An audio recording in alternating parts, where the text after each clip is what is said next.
مسئلے کے صحیح کروانے کے لیے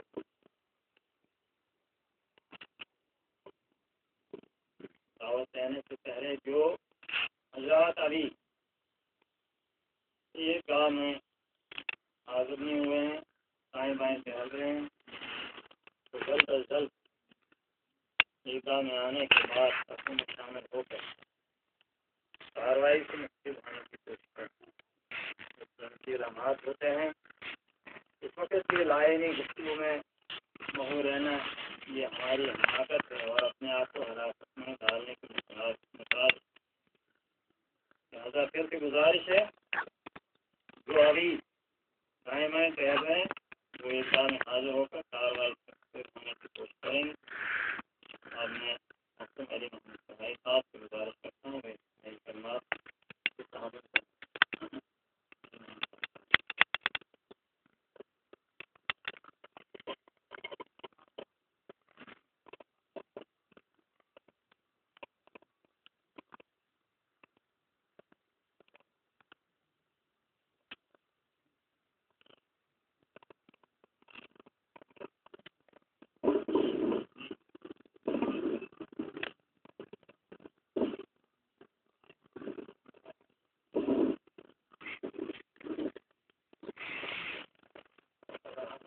رب العالمین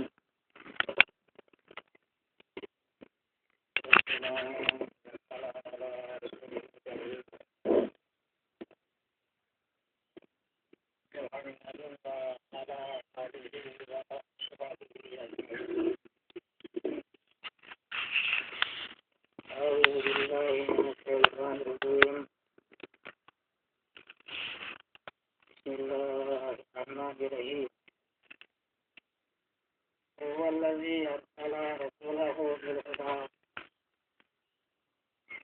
ودين الحق ليظهره على دين كله ولو كره المشركون۔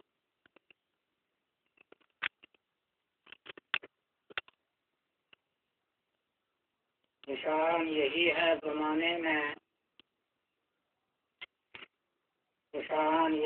زمانے میں زندہ قوموں کا کہ صبح و شام بدلتی ہیں ان کی تقدیریں، سلندرانہ ادائیں سکندرانہ جلال، یہ امتیں ہیں جہاں میں برہنہ شمشیریں۔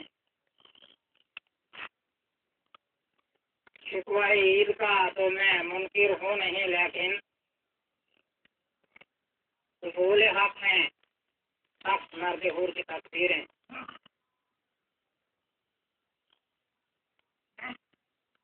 واجب الاحترام امام ہائی، مہمان خصوصی عالم دین ڈاکٹر انیت اللہ صاحب، آج کل کو دل کی گہرائیوں سے عید الفطر کی مبارکباد۔ آج امت مسلمہ ایک بار آنکھوں سے ماہ رمضان کو الوداع کر رہی ہے۔ جن لوگوں نے اس ماہ میں اللہ تعالیٰ کی طرف سے عائد کیے اس فرض کو ادا کیا، وہ تو زیادہ ہی پریشان ہوں گے کہ ایک مہمان ہم سے آج رخصت ہو گیا۔ یہ جو ماہ رمضان ہم سے الوداع ہوا، اس میں اسلام کی بقا کے لیے، انسانوں کی ہدایت کے لیے سب سے پہلا کام خوشی اور مسرت کا مقام انسانوں کے لیے یہ ہے کہ اللہ نے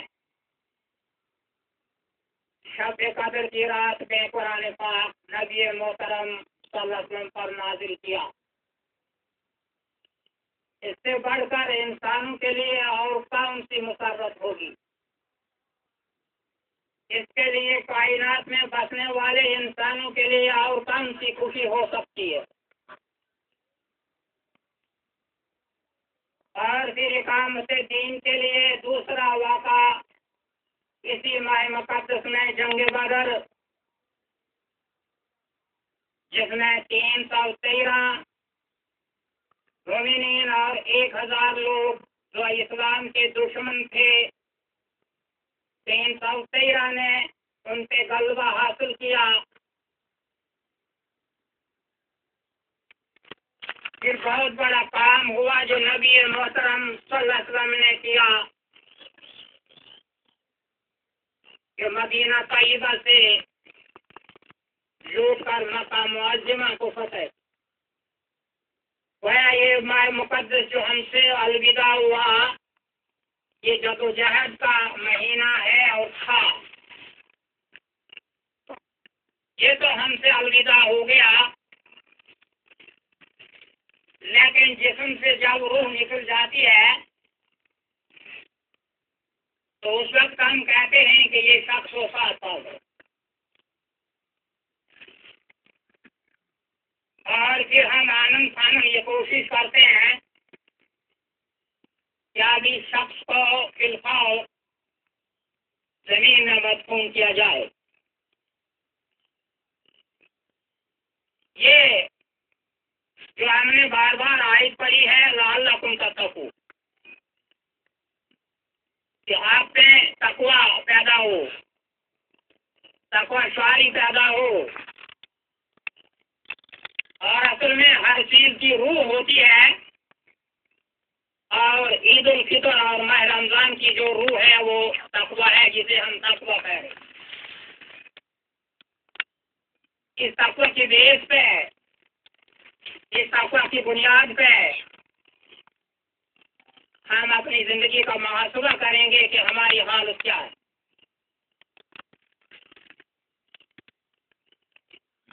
اگر میں آنسو بہوں اور آپ ہنسیں، علم نہیں آئے. اگر آپ روئیں میں ہنسوں، علم نہیں آئے. یہ ماہ رمضان جو گزرا، ضلع ڈوڈا کے لوگ، راس جموں کشمیر کے لوگ بہت پریشانی میرے. ہم نے یہ ماہ رمضان سکون سے نہیں گزارا.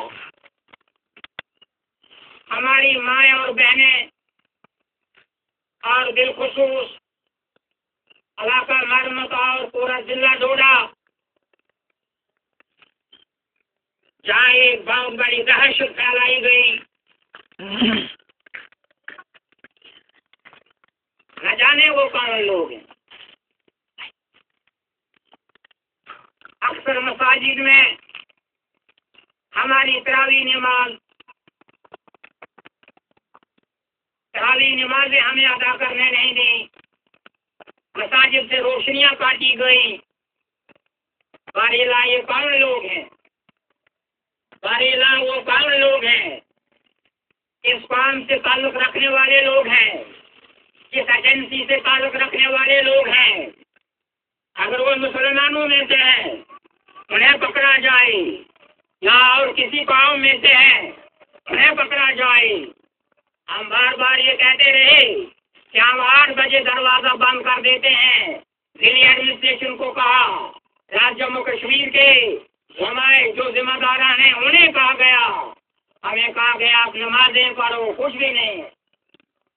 گیا 8 بجے دروازے بند کرنا، ان کے ساتھ سینے لگانا، ان کے ساتھ لوہا لگانا، اور پھر ہم کہیں کہ ہم بڑے آزاد لوگ ہیں، ہم بڑے کیا کہتے ہیں سکون سے روزے رکھ رہے ہیں، ہم بڑے امن سے تراویاں پڑھ رہے ہیں، حال ہی میں باغوں میں کچھ لوگ پکڑے گئے، حال ہی میں کہاں کن لوگوں کو آپ نے پکڑا؟ آج یہ اجتماع جو ہے، آج یہ مسلمانوں کا اس عید کا کوئی اجتماع ہے، ہم احتجاج کرتے ہیں، ہم احتجاج یہ دلی ایڈمنسٹریشن کو کہہ رہے ہیں، ہم ریاست جموں کشمیر کے وزیر اعلیٰ کو یہ بات کہہ رہے ہیں کہ وہ کون لوگ ہیں جن لوگوں کو آپ نے پکڑا، اور ہم مانگ کرتے ہیں آج کہ انہیں کڑی سے کڑی سزا دی جائے، وہ جس بھی قوم سے تعلق رکھتے ہیں۔ ہمارا یہ ماہ رمضان سکون سے نہیں گزرا، ہمارا یہ ماہ رمضان بالکل افراتفری میں گزرا۔ آپ دیکھیں پھر دوسری بات تو یہ میں نے ضلع ایڈمنسٹریشن کو کہہ دی کہ اللہ کا نرمت پوری دہشت کی لپیٹ میں رہا، ہماری کسی نے بھی نہیں سنی۔ نمبر 2، یہ ہم نے جو عیدگاہ یہاں قائم کی ہے، یہ ایک برکت، اور وہ لوگ جو آج پہاڑوں پہ جا کر عید نماز ادا کر رہے ہیں، ان لوگوں نے وہیں اجازت دی، ٹھیک ہے آپ لوگ عیدگاہ بنائے ہیں، ہم آپ کو مبارکباد دیتے ہیں، لیکن اس عیدگاہ کے بارے میں بزرگوں اور جوانوں آپ نے کیا سوچا ہے کہ جو بہوتا سے لوگ آئیں، روڈ سے لوگ آئیں، ربڑ سے لوگ آئیں، اور ہم لوگ ایکسپریشن کے لیے اوپر جائیں، یہ ٹھیک ہے آپ نے نماز پڑھی وہاں پر، ہمارا گلہ نہیں ہے، لیکن عیدگاہ کے ساتھ جو سدینی ماں کا سلوک کیا جا رہا ہے، جتنے ہمارے آئمہ ہیں، روڈ کے امام ہیں، دیوتا کے امام ہیں، ہوتا کے امام ہیں، جتنے بھی لوگ ہیں، یہ ایک ڈھیل دی گئی اس قوم کو، اور یہ قوم افراتفری کا شکار ہو گئی ہے۔ کس اتحاد کا، کس مظاہرے کا، کس اتحاد کا ہم سب کو رو رہے ہیں، سب کیا کہتے ہیں رونا رو رہے ہیں۔ آج یہ امت کہاں بچی گئی ہے؟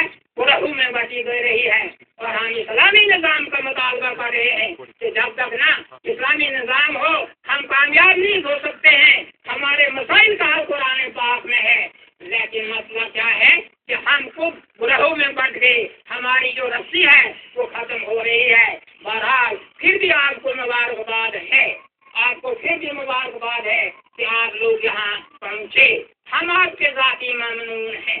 نبی محترم صلی اللہ علیہ وسلم نے فرمایا کہ عنقریب ایک وقت آ رہا ہے، عنقریب ایک وقت آ رہا ہے کہ آپ پر دشمن قومیں اس طرح ٹوٹ پڑیں گی کہ جس طرح لوگ دسترخوان پر کھانا کھانے کے لیے ٹوٹ پڑتے ہیں۔ عالم انسانیت کے رہنما نبی محترم صلی اللہ علیہ وسلم سے سوال کیا گیا، یا رسول اللہ صلی اللہ علیہ وسلم کیا ہماری تعداد اس وقت کم ہوگی؟ ہاں نہیں، آپ کی تعداد اس وقت زیادہ ہوگی، لیکن آپ کا روگ دنیا سے ختم ہو چکا ہوگا، آپ میں وہم کی بیماری لگی ہوگی، آپ موت سے ڈرتے ہوں گے، اور اللہ تعالیٰ کے راستے میں جدوجہد کرنے سے آپ ڈرتے ہوں گے۔ یہی حالات ہمارے ہیں۔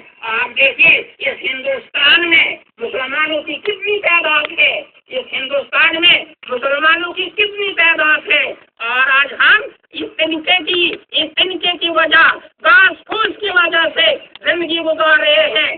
بائیں طرف سے امت مسلمہ رو رہی ہے، دائیں طرف سے امت مسلمہ رو رہی ہے، پیچھے کے پیچھے مسلمہ امت رو رہی ہے۔ ایک چیخ پکار ہے، یہ تو امت مسلمہ کی چیخ پکار ہے، عام انسانوں کی چیخ پکار ہے کہ آئے ایک نظام جو ہمیں امن کا پیغام دے، اور امن کا پیغام دینے والی یہی امت ہے جس کو نبی محترم صلی اللہ علیہ وسلم نے آخری امت کہا ہے، کنتم خیر امت اخرجت للناس، یہ بہترین امت تھی۔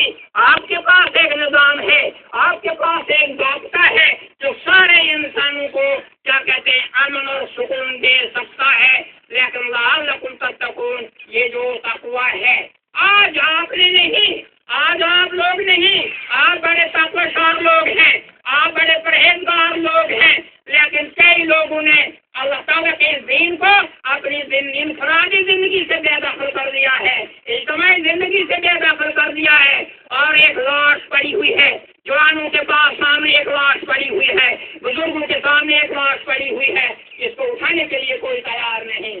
وقت کم ہو رہا ہے، آپ دیکھیے ایک شخص کو آپ یہاں عیدگاہ میں لٹائیے ذرا، ابھی لٹا دیجیے گا یہاں، ابھی لائیے یہاں ہمارے امام محترم بیٹھے ہیں، اور اس سے کان بھی کاٹ دیجیے گا، آپ اس کا دل بھی نکال دیجیے گا، دل رہنے دیجیے گا، آنکھیں نکال دیجیے، پاؤں کاٹ دیجیے، سر کاٹ دیجیے، اور صرف دل رہنے دیجیے. آئیے لائیے لگا پڑے یا میں ہی لیتا ہوں, آئیے آپ میرے ساتھ یہ سلوک کیجیے. یہ دل جو دھڑک رہا ہے یہ چند لمحات میں رہے گی وہ لاش, لیکن ان اس کی موت واقع ہو جائے گی. مینوان یہی اسلام کی حالت اس وقت یا جموں کشمیر میں نہیں بلکہ پونے پونے میں ہو رہی ہے. ایک تو میرا واقعہ یہ تھا کہ سرکاری دہشت گردی ہو, عام لوگوں کی دہشت گردی ہو, اس پر قابو پایا جائے. نمبر 4, اعلان کیا گیا کہ آپ کو 700 گرام فی راشن کارڈ کھانا دی جائے. ریاست جموں کشمیر کی حکومت نے احسان کیا. اعلان سے ہماری کوئی شکایت نہیں, نہ ڈیلروں نے اسے فروخت کیا ہے, نہ ڈیلروں نے اسے کھایا ہے. آج میں ریاست جموں کشمیر سے انتظامیہ سے پوچھتا ہوں, کیا آج عید پر آپ 700 گرام فری راشن کارڈ کھان دے رہے ہو اور احسان کر رہے ہو کہ لوگ یہ لوگ کھائیں؟ ہاں, اگر کوئی شخص کشمیر میں منہ کھولے اور وہ ایک نعرہ لگائے, آپ نے کہنا جناب یہ کھان کی بوری ان کو, کیونکہ یہ ہے نا نہتے مسئلہ کیوں بس کچھ مانگتے ہیں. یہ بیچارے وظیفوں میں لگے ہوئے لوگ ہیں, یہ بیچارے قرآن پڑھنے میں لگے ہوئے لوگ ہیں, یہ بیچارے مسجد میں ماؤں ہیں لوگ, یہ مانگتے نہیں ہیں. کیا 700 گرام فری کلو راشن کارڈ میں آپ نے ہمیں کھان دی؟ مسلمانوں آپ ہی دو. ہاں, اگر جموں کشمیر میں آپ نے زیادہ دی ہو اس کا کوئی ہمیں غم نہیں, دیجیے ان کو بھی, لیکن ہماری عید کس پہ گزرے گی؟ یا تو دلی ایڈمنسٹریشن کے دلی انتظامیہ کے افسران مسلمانوں کے پاس ضلع ڈوڑے کے مسلمانوں کے پاس جواب دیں گے کہ ہمارے ساتھ یہ کیا کرا. کیا آپ لوگ یہ محسوس کرتے ہیں؟ کیا آپ کو یہ کھان ملی؟ بالکل صحیح بات. کھان ملی کی زیادہ نہیں کسی نے نہیں کرتے ہیں. ہم احساس کرتے ہیں کہ ہماری جو عید ہے یہ عید نہیں ہے. 700 گرام پر یہ لوگوں نے آج عید منائی اور یہ بڑا عالمیہ ہے. تیسری بات, ہم جب بھی کوئی بات آپ کے پاس پہنچاتے ہیں, آپ کہتے ہیں چلو کوئی بات نہیں ہم کرتے ہیں, لیکن آپ کی افسران جو ہے وہ بڑے لال سے کہتے ہیں کوئی بات. بہرحال آخر میں یہ بات کہوں گا کہ آپ زندہ لوگ ہیں. میں نے پہلے کہا تھا کہ شکوہ عید کا تو ممکن ہو نہیں, لیکن قبول حق ہے فقط مرد حر کی تقدیر ہے. یہ آپ جذبہ رکھیے گا. ہم کوئی افراتفری پھیلانا نہیں چاہتے ہیں. اسلام ہمیں امن کا درس دے رہا ہے. ہم کوئی تخریب کاری کرنا نہیں چاہتے ہیں, لیکن ہمارے حقوق کو سلب کیوں کیا جاتا ہے؟ یا آپ نے صرف کھان کے حقوق طلب تھوڑے کیے, آپ نے جموں کشمیر کے لوگوں کے بالخصوص مسلمانوں کے حقوق طلب کیے. جگہ جگہ آپ حق تلفی کر رہے ہیں اور یہ بیچارے ذکر کرنے والے لوگوں کو آپ نے محو کر دیا. بیٹھو آپ کر لو, اسی میں گزارا. بہرحال یہ چیزیں جو ہیں میں دلی انتظامیہ کو جناب ڈپٹی کمشنر صاحب کے نوٹس میں بات لانا چاہتا ہوں, بڑے ادب کے ساتھ وہ اس کی کھوج کریں. بہرحال باری رہا جن لوگوں کے تو روزے قبول کرے گا ہمارے فاقے بھی قبول کرے. جو لوگ گزر گئے انہیں مغفرت ہمارے عالمی اسلام کو فتح دے. ماہرام جو جیلوں میں لوگ ہیں یا اللہ انہیں رہا کر ان کی مشکلات کو دور کر, ہماری مشکلات کو دور کر. اور یوم جو شہداء کرام ہیں, جہاں کے بھی شہداء کرام ہیں, بھول گئے. چوتھا واقعہ جو میں بھول گیا تھا, مجھے دیے 12 منٹ میرے کیا کہتے ہیں نظر میں. دیکھیے آپ نے ہمارے دلوں کو مجروح کیا ہے اس مہینے میں. بھولنے ان لوگوں کو ایک تو قرآن پاک کی بھی حرمتی اور پھر نہتے لوگوں سے گولیاں چلائیں. گویا یہ ماہ رمضان ہمارا خوشی سے گزرا نہیں, ماتم میں گزرا ہے. یہ اجتماع مغوطہ کا یہ عیدگاہ کا جو اجتماع ہے ہم اس کی بھی بھرپور مذمت کرتے ہیں. اللہ تعالیٰ آپ کو استقامت دے اور آپ کے ساتھ ہمیں بھی استقامت